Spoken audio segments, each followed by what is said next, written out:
धृतराष्ट्र ने पूछा, हे संजय, जब मेरे पुत्रों और पांडवों ने धर्मभूमि कुरुक्षेत्र में युद्ध के लिए एकत्र होकर एक दूसरे का सामना किया, तब वहां क्या हुआ?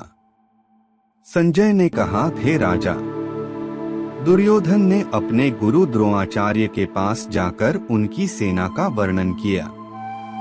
दुर्योधन ने कहा, हे आचार्य, पांडवों की विशाल सेना को देखिए, जिसे आपके बुद्धिमान शिष्य द्रुपद के बेटे ने व्यवस्थित किया है। इस सेना में अनेक वीर हैं, जैसे भीम, अर्जुन, युधिष्ठिर, अभिमन्यु और अन्य महायोद्धा।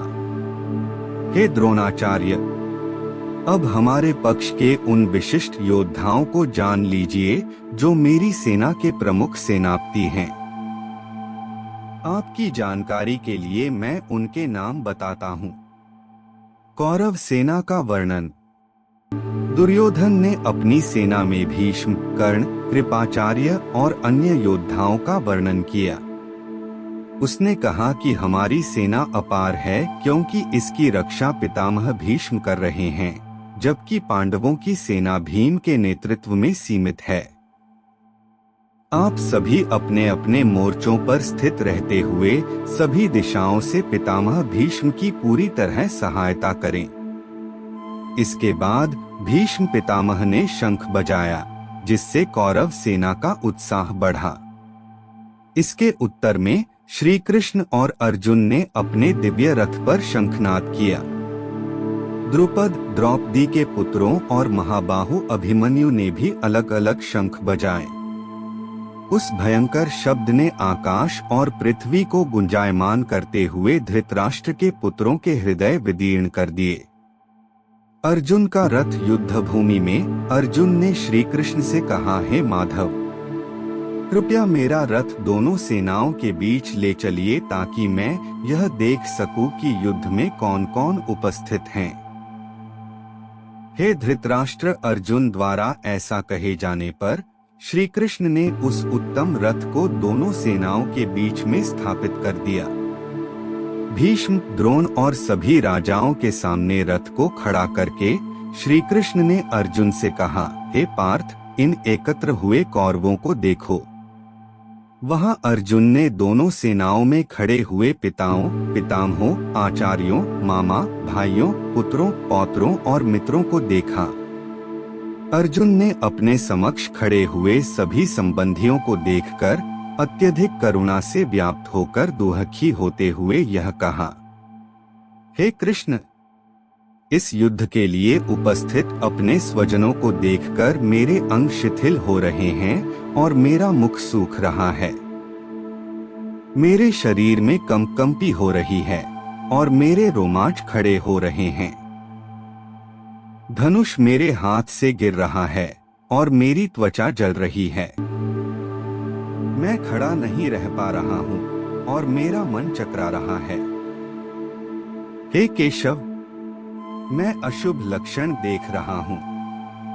हे कृष्ण, मैं युद्ध में अपने स्वजनों को मारकर कोई कल्याण नहीं देखता।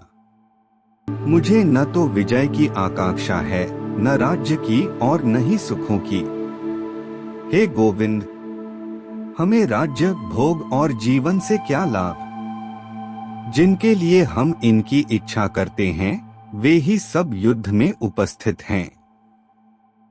वे सब जो युद्ध में खड़े हैं, हमारे आचार्य, पितृगण, पुत्र और पितामह हैं, जो अपने प्राणों और धन को त्यागने को तैयार हैं। मामा, ससुर, पौत्र, साले और अन्य संबंधी भी यहाँ हैं। हे मधुसूदन, मैं इनको मारना नहीं चाहता, भले ही वे मुझे मार दें।